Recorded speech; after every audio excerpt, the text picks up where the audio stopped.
Wine shop முன்னாடி அந்த சரக்கு பாட்டிலாம் வாங்கி கீழே தரையில போட்டு உடைத்தாங்க. பல்வேறு அரசியல் கட்சிகள் தரையில போட்டு உடைத்தாங்க.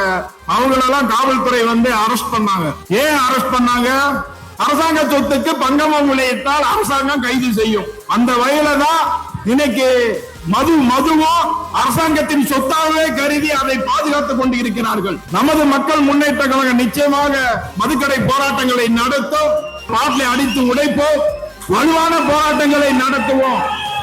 ஏன் இன்னைக்கு அரசாங்கம் நினைச்சா ஒரு சர்க்குலர் மதுபான ஆலையை மூட முடியாதா?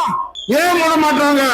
தமிழர்கள் எக்கேடு கட்டு போனாலும் சரி, தமிழர்கள் செத்தாலும் பரவாயில்லை, எங்களுடைய கஜானாக்கள் நிரப்பப்பட வேண்டும் என்று இருக்கக்கூடிய ஒவ்வொரு அரசாங்கமாக இருந்தாலும், எந்த ஒரு அரசியல் கட்சியை சார்ந்தவர்களாக இருந்தாலும் நமது மக்கள் முன்னேற்ற கழகம் எதிர்த்து போராடும் என்பதை இந்த நேரத்திலே தெரிவித்துக் கொண்டு நமது மக்கள் முன்னேற்ற கழகம்